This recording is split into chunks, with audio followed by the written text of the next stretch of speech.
Yesterday I had a coaching call, and it highlighted one thing that people are oblivious to is how you do one thing is how you do everything. So one of my coaching call requirements is asking you to describe one good thing that happened to you in life.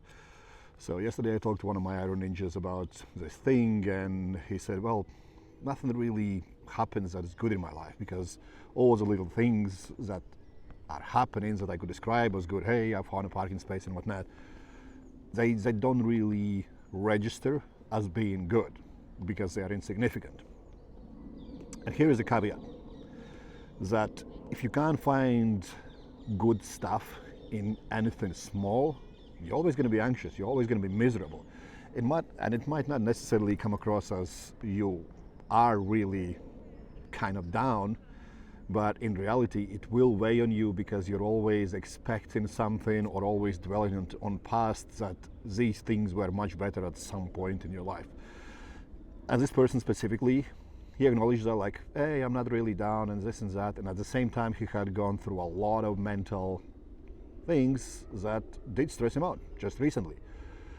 And the power of finding something insignificant that improves your day is so undervalued, is insane. Like, I love going to a coffee shop. The coffee shop I'm going to, they know exactly what I'm going to drink. I don't even need to make an order. As soon as they see me walking down the street, I know I'm going to walk in and my drink will be on the side. All I need to do is just pay for it. That brings me joy. I absolutely love walking outside. It's the highlight of my day, sitting in the park and just checking out what those crazy ducks are doing in the water. Little things like that, they stack up, and you just end up not having any time to feel miserable. You know, through the lockdowns and all the kind of nonsense, I've lost a lot of friends, either through health issues, suicides, you name it, a million other things. I could be miserable as hell because, hey, I didn't help him or didn't help her, or I missed out on time with this person or that person. Truth is, when I was growing up, I was taught that funeral is not something that you focus on as being a bad thing. It's a celebration of someone's life. So being sad in funeral is not really a thing.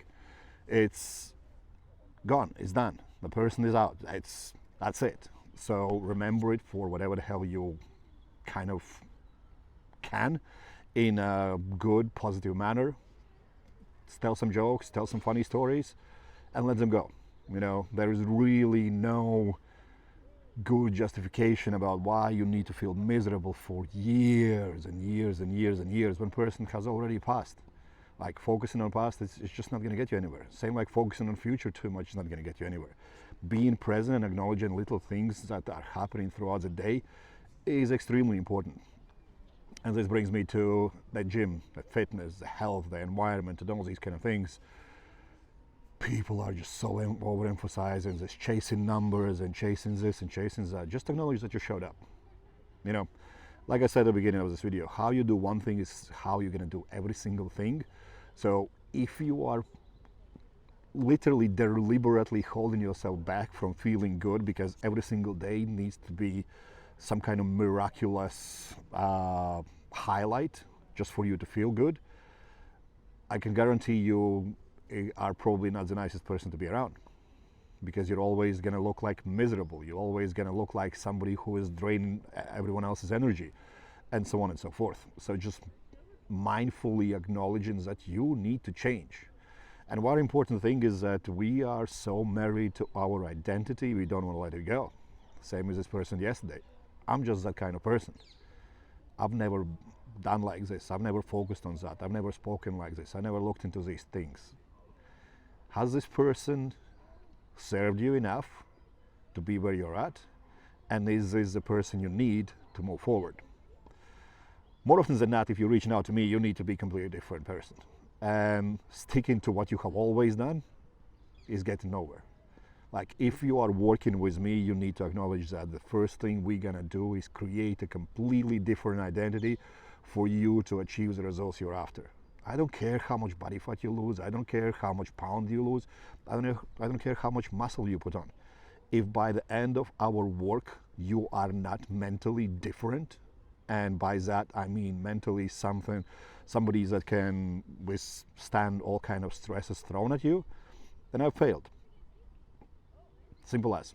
So something to think about. If you want to change your physiology, if you want to change your body inside and out, like health-wise, you need to change this first. And that's going to require a lot of work. And that's going to require a lot of work on yourself with pen and paper and writing down, why do you even think like that? Who installed these thoughts into you? Because nothing you think or believe in is of your own. So literally, I have a thinking time every single week where I just write down and I'm like, why do I believe in this? Where did this come from? Who installed this belief in me? Why am I getting frustrated about that? Why am I getting happy about this? What caused it? And like really digging deep into that. And when I understand that, then I can go, you know what, these things that are holding me back, let's get rid of them. And these things really are serving me, let's get more of those in. But if you don't have even the smallest understanding about what's, where, how, you're getting nowhere. So acknowledge your little wins every single day ideally. Like last, what now, almost 6 years, I've spent a lot of time with people who are absurdly successful in all kind of areas in life. And every single one of them plan their life. Like they deliberately sit down and write what they gonna do instead of being reactive. And part of that is writing down about all the good things that has happened to you and making a big story. I have journals that I'm never gonna read in my life, but I write in them every single day. This thing happened to me, and as soon as I put it on my paper, I can acknowledge it as well. So the purpose of this video is just to simply highlight how you speak to yourself matters, and be mindful of how powerful knowledge of transformative language truly is. A skill that every single person should learn, and once you kind of master it, it can transform your life. That being said, see you next video.